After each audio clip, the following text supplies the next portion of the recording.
Olá pessoal, tudo bem? Bom, dando continuidade ao nosso curso aí, nós já estamos chegando ao final, né? Essa é a nossa penúltima aula. E hoje nós vamos falar das leis de Kepler e da gravitação universal de Newton. Tá certo? Bom, então agora pessoal,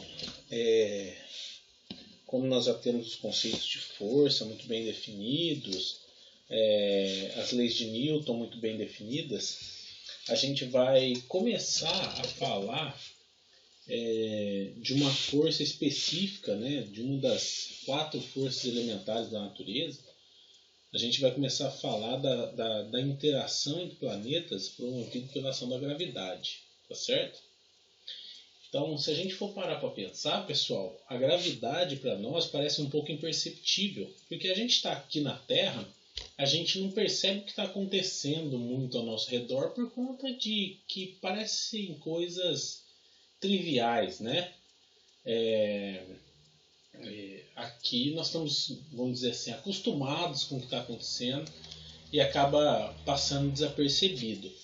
Mas em escala astronômica, pessoal, a gravidade ela é peça fundamental na interação universal, tá certo? E peça fundamental para a sobrevivência do nosso sistema solar, tudo bem? Então, um dos efeitos da gravidade é a trajetória com que os planetas orbitam um determinado corpo, no nosso caso aqui do sistema solar, o Sol, certo? Então, a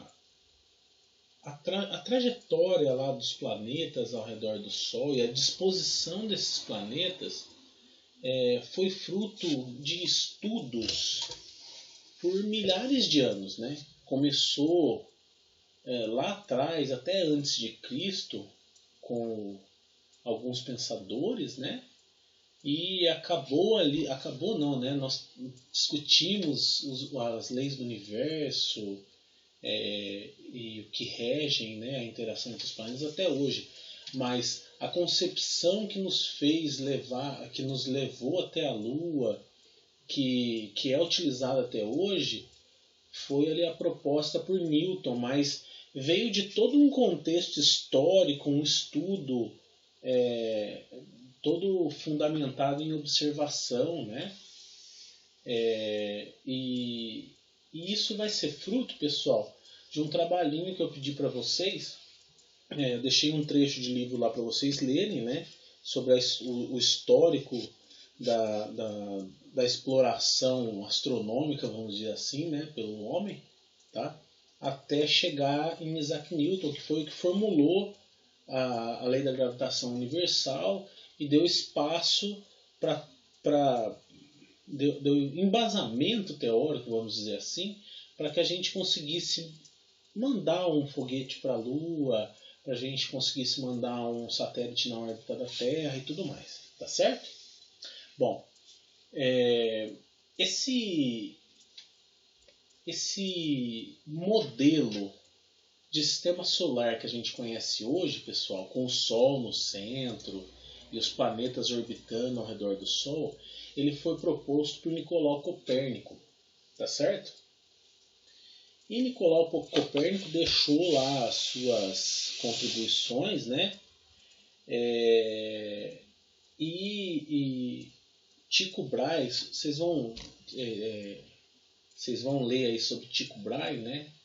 Ele aprofundou um pouco mais os estudos, né? E o sucessor dele, o aluno dele, o Kepler, ele continuou com as observações e os estudos do Tycho Brahe, né?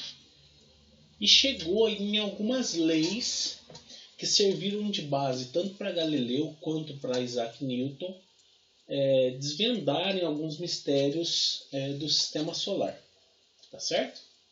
Bom, dentre as leis de Kepler, que são 3, nós começamos com a primeira, que é a chamada lei das órbitas. Tá certo?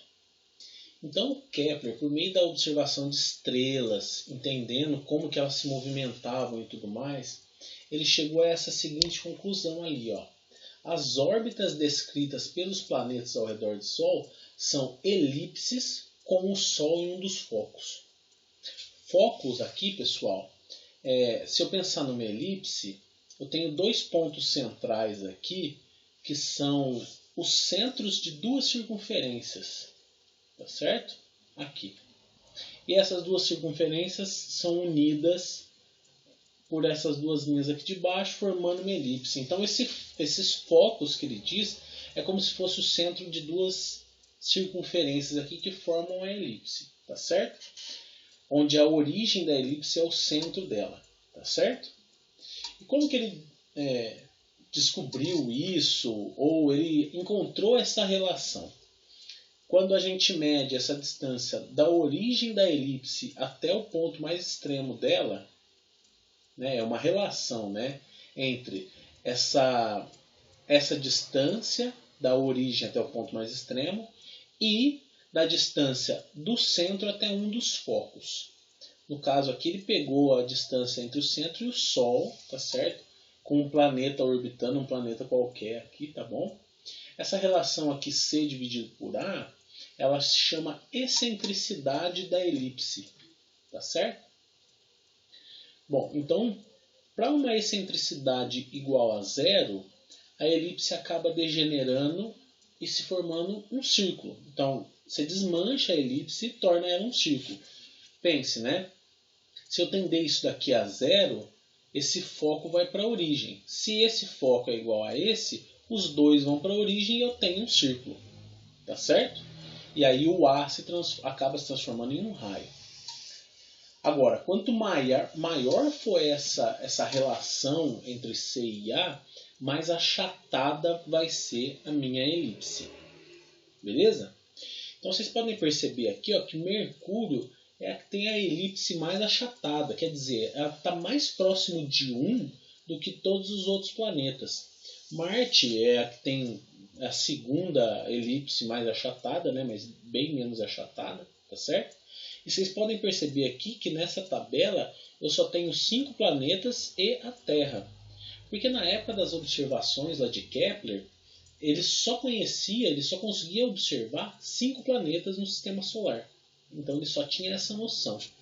E aí acabou-se, né, que nós entendemos, nós podemos, entre aspas, aproximar essas elipses por círculos, porque são elipses bem suaves, tá certo? A não ser Mercúrio, que é um pouco mais acentuado, tá bom? Bom, e isso daí ajudou a compreender com mais certeza as estações do ano, tá certo? Aliás, não só isso, né, como o entendimento da inclinação da Terra, que influencia nas estações, tá? Então, a Terra, pessoal, ela não percorre só uma grande órbita ao redor do Sol. Ao mesmo tempo que ela faz isso, ela gira em torno do próprio eixo, né? Então, além dela girar ao redor do Sol, fazendo um movimento de translação, ela faz um movimento de rotação ao redor do próprio eixo, né? E o resultado dessa combinação de movimentos ao longo dos anos, né? Ou ao longo do ano, são as mudanças das estações, tá certo? Bom, como eu tenho uma inclinação da Terra, olha aqui que bacana, ó. Se eu tenho uma inclinação, a Terra está girando e está fazendo um movimento de translação. Então, rotação e translação, tá certo? Olha lá, ó. Quando eu tenho a Terra inclinada para esse lado esquerdo aqui, e nessa posição, vocês estão vendo que eu tenho a parte de baixo aqui da Terra, ou o hemisfério sul, mais próximo do Sol do que o hemisfério norte. Vocês estão vendo? A mesma coisa acontece, mas só que ao contrário, lá em junho, quando eu tenho o hemisfério norte bem mais próximo do Sol, por conta da sua inclinação, e o hemisfério sul mais longe. Tá? E isso vai acontecer, pessoal, em todas as estações do ano. Tá certo? Então, o Kepler, por meio da sua observação e da descoberta das órbitas dos planetas, ele conseguiu entender um pouco melhor essa relação entre o movimento de translação, rotação e translação e as estações do ano. Beleza? A segunda lei de Kepler, pessoal, é a chamada lei das áreas, que fala assim, ó, o raio vetor que liga um planeta ao Sol descreve áreas iguais em tempos iguais. Certo? O que ele quis dizer, pessoal?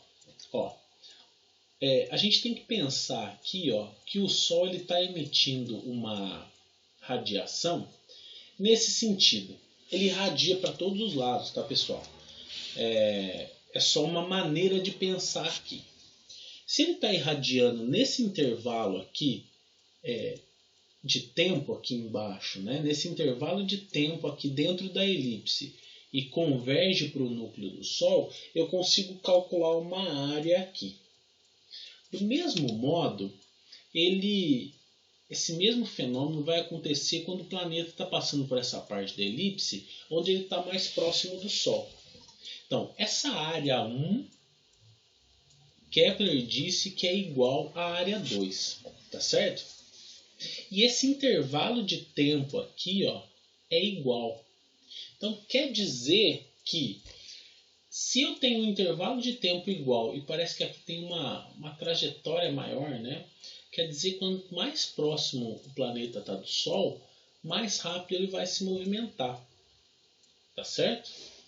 Isso acaba sendo um pouco imperceptível, entre aspas, porque a gente toma como arredondamento, né, que a trajetória do nosso planeta ao redor do Sol não é elíptica e sim redonda. A elipse é bem pouco achatada, né, que nem a gente viu lá na relação. Então ele acabou percebendo essa movimentação, né, e chamou aí de a posição mais próxima do Sol de periélio, aqui, e a posição mais longínqua, né, do Sol é afélio. Beleza? Só que ele acabou percebendo alguns errinhos, né, ao longo dos anos que foram se cancelando por conta das explicações que ele encontrou pela terceira lei dele. Tá certo? Que foi o quê? A lei dos períodos. Na lei dos períodos, ela diz que os quadrados dos períodos de revolução de dois planetas, quer dizer, o quadrado do período que ele faz a volta completa em volta do Sol, de dois planetas qualquer, estão entre si como os cubos de suas distâncias médias ao Sol. Distância média, pessoal, é a distância do Sol ou do astro mais massivo para a extremidade da elipse, a maior extremidade da elipse, e do Sol, do centro de massa do Sol, aqui no meinho, para a extremidade mais curta. É 1 mais o outro dividido por 2. Quer dizer, é o meinho aqui da minha elipse. Tá certo? A origem da minha elipse. Tá? Então, se T1 e T2 são períodos de revolução de dois planetas, cujas órbitas têm raios médios R1 e R2, respectivamente, a terceira lei de Kepler afirma que a relação entre T1 e T2 ao quadrado é igual à relação, ou à razão, desculpa, de R1 sobre R2 ao cubo. Tá certo? Então, para fins de comparação em períodos de revolução, os raios médios de órbita e raios médios de órbita, a terceira lei de Kepler pode ser expressa por essa equaçãozinha aqui, ó, que os períodos de revolução ao quadrado, ou o período de revolução ao quadrado, é igual a um K vezes o raio médio ao cubo. Esse K é uma constante de proporcionalidade, tá certo? Isso, pessoal, muda para cada planeta, para cada trajetória e para cada raio médio, tá? Beleza?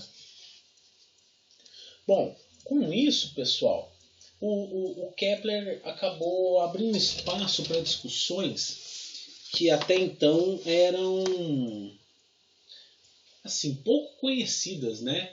Ou não muito exploradas, por conta até do período em que a igreja meio que controlava a ciência, né? E isso daí abriu muito espaço para que os cientistas da época quisessem entender um pouco melhor do que estava acontecendo no nosso sistema solar, tá certo?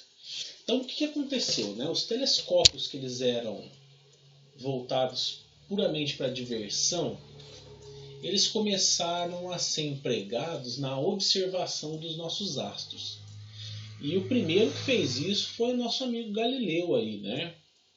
Que ele pegou um desses telescópios que usavam para brincadeira, deu uma melhorada e apontou para o céu e começou a explorar a Lua, outros planetas, e começou a entender o que estava acontecendo dentro do nosso sistema solar, tá certo? Então foi através das observações de Galileu, com base no modelo de Nicolau Copérnico,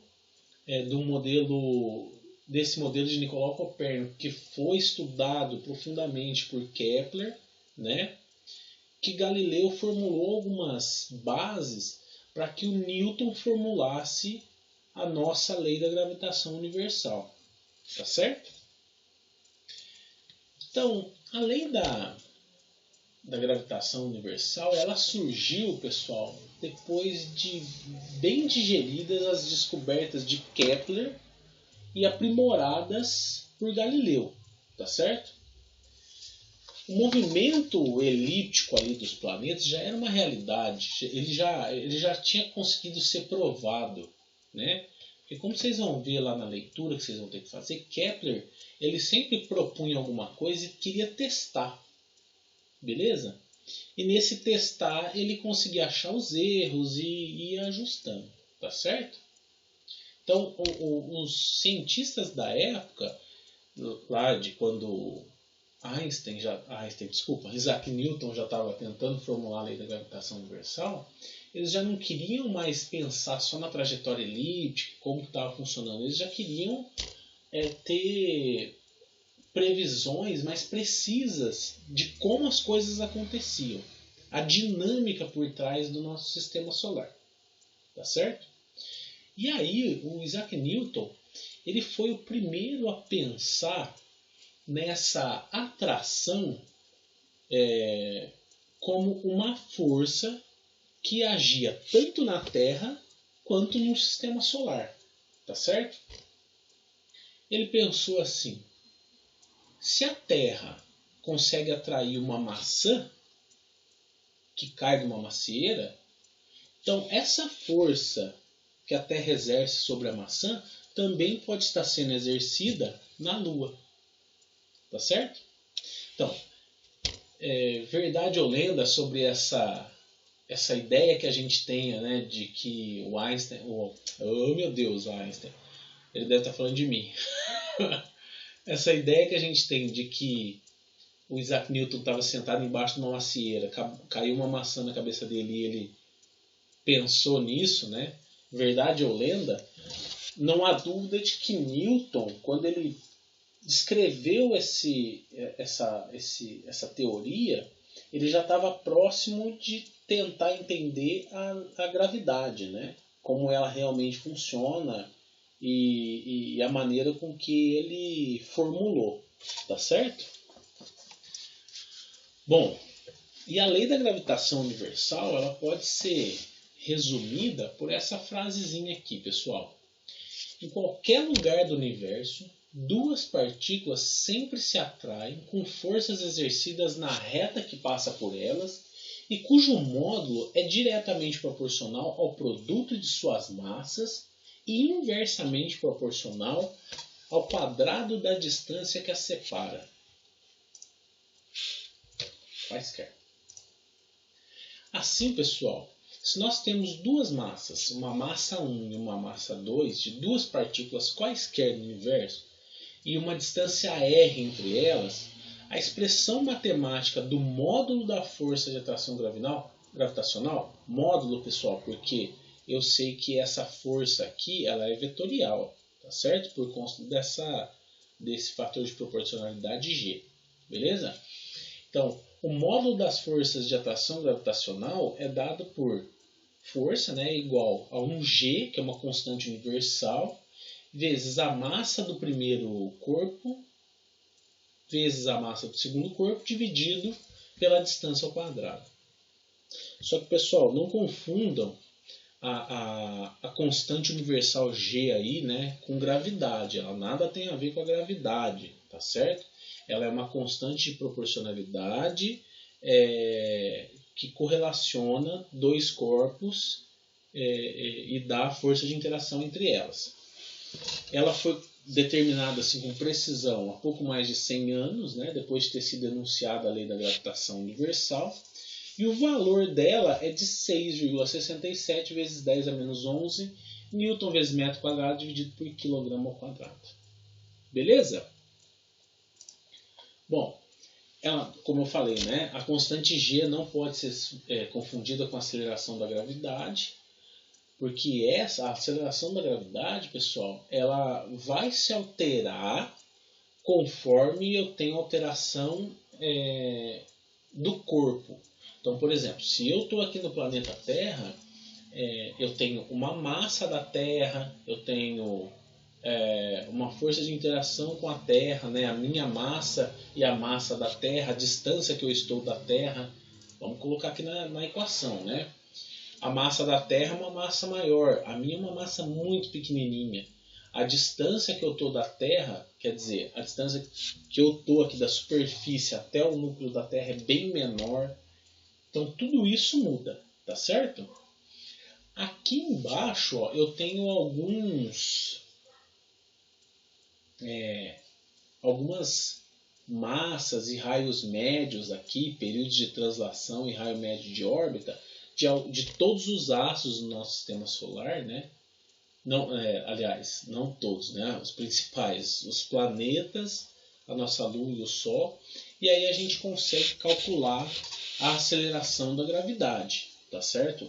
Quer dizer, a força que nos mantém fixos aqui no solo, beleza? A gente vai discutir sobre isso já já, tá? E aí, pessoal, a gente tem que pensar na força da gravidade de modo que ela seja um campo. Assim como a gente está acostumado a ver campo magnético, campo elétrico, né? A gravidade também é um campo. E esse campo ele tem direção para o núcleo da Terra. Olha, essa representação aqui ela é bem boa, tá vendo?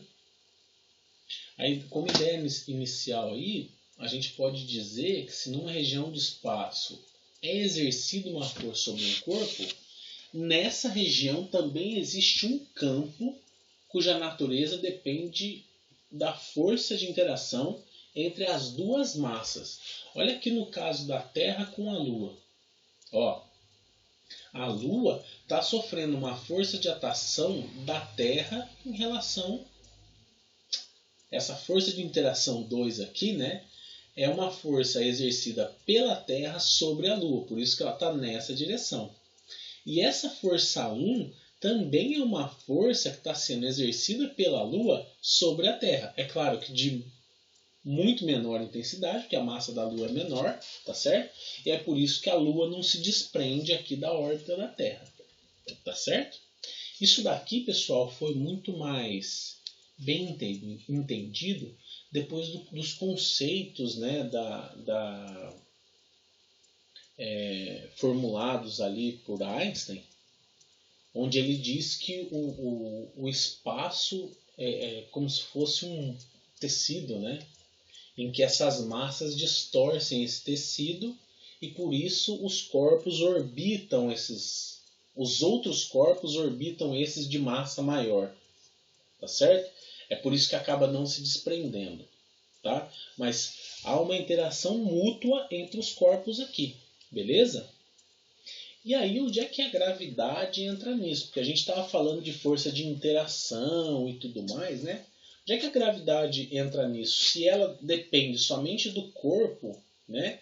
E muda conforme mudamos de planeta. Então vamos tomar como exemplo aqui, ó, um corpinho de massa M, uma massinha bem pequenininha, que está aqui na superfície da Terra. Ó. Não dá nem para ver direito o corpinho aqui, né? Esse corpinho, pessoal, de massa bem pequenininha, ele está a uma distância RT, aqui é um raio, tá? Pensem num raio numa esfera assim, uma distância RT do centro da Terra. O centro da Terra é que está, vamos dizer assim, exercendo a força da gravidade. Porque como a Terra é muito grande, a gente não pode pensar ela num ponto ínfimo, então a gente toma o centro dela como fonte da nossa gravidade, entre aspas, tá bom? Então, ó, a massa emão, um emão aqui da Terra, sendo emão a massa da Terra, a força de atração gravitacional entre esse corpo e a Terra é em módulo igual. A força, aquela equaçãozinha que a gente viu aqui atrás, ó, essa daqui, tá?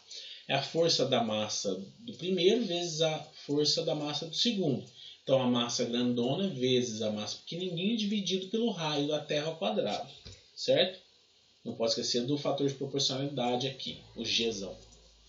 Como a força de atração gravitacional que a Terra exerce sobre o corpo é uma força-peso, vocês lembram disso? Força-peso é massa vezes a aceleração da gravidade. Nós podemos substituir essa força aqui pela força-peso.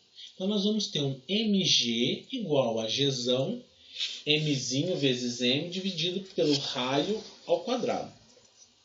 Bom, se a gente tirar esse m daqui e ir para o outro lado, ele está multiplicando, passo para lá dividindo, eu corto essa massa com essa massa. Então a gente acaba aqui que a gravidade é uma relação da massa da Terra dividido pelo seu raio ao quadrado vezes esse fator de proporcionalidade G, que é 6,67.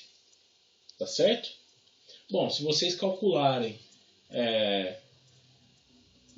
isso daí, vocês têm que chegar próximo de 9,8, 10, tá bom? Depois vocês façam um teste aí. Beleza? Bom, a terceira lei de Kepler, pessoal, ela abre espaço para que a gente consiga calcular a velocidade orbital de um corpo. Então, como nós vimos lá, né, as razões de excentricidade de quase todos os planetas do sistema solar tendem a zero. Então, a gente pode falar que eles se aproximam de uma circunferência. Então, se essas órbitas elas podem ser consideradas circulares, a segunda lei de Kepler, que é aquela dos espaços aqui, né, das áreas, tá? Essa segunda lei de Kepler, ela garante que o módulo da velocidade em qualquer espaço ali da órbita é igual. Então a gente pode falar que ela é uma velocidade constante. Porque vocês lembram que eu falei lá atrás, ó? Aqui, ó, quando está mais próximo do Sol, a velocidade acaba aumentando para o tempo se manter igual aqui. Beleza? Então, se isso daqui é uma circunferência e o Sol está no meio, então a gente tem que a velocidade é constante em toda a minha circunferência. Beleza? É porque se aproxima de uma esfera perfeita. Beleza? A trajetória. Então nós podemos estudar o movimento dos planetas em torno do Sol ou de satélites ao redor de planetas de uma maneira aproximada com base na lei da gravitação universal e nas expressões de movimento circular uniforme. E aí a gente pode deduzir uma expressão matemática para a terceira lei de Kepler. Vocês lembram lá que a terceira lei de Kepler era um t ao quadrado igual a um k vezes um r ao cubo? Isso daqui, pessoal, esse 4π ao quadrado dividido por g vezes m, vem lá das equações de movimento circular uniforme. E aí a gente consegue definir que o nosso k é 4π ao quadrado dividido por gzão m. Beleza? M é a massa do maior do maior corpo, né? Então, se a gente está analisando um satélite, o corpo dele não vai sofrer, não vai influenciar em nada, porque é tão pequenininho que não vai influenciar, tá certo? Então a gente consegue calcular a velocidade. Que jeito, ó? Se a gente tem essa expressão aqui, ó. Bom, não, peraí. Essa daqui é uma expressão matemática, né, para a gente descobrir a trajetória ali, né, o tempo de trajetória, tá certo? Bom, a gente pode determinar a velocidade, agora sim nós vamos determinar a velocidade por meio da comparação entre a velocidade angular, o movimento circular uniforme, e a força gravitacional, beleza? Então, ó, se nós temos que a força centrípeta ou o movimento circular uniforme, ele é dado pela equação massa vezes velocidade ao quadrado dividido por R, e nós temos aqui que uma força, que é a força gravitacional, é dado por G mão vezes m dividido por R ao quadrado, a gente pode substituir essa força por essa expressão. E aí o que nós temos? Ó, uma massinha vezes a velocidade ao quadrado dividido pelo R igual a um Gzão vezes um m vezes m dividido por R quadrado. Quando eu passo esse R para lá, eu cancelo esse R com o R daqui de baixo. Quando eu passo esse m que está multiplicando para lá, eu cancelo esse m com esse. Aí eu vou ter só a velocidade, esse quadrado aqui eu passo para o outro lado, ele vira uma raiz. Então eu vou ter só que a velocidade depende da constante gravitacional ali, né? Vezes a massa do corpo dividido por R. A massa do corpo maior, tá certo?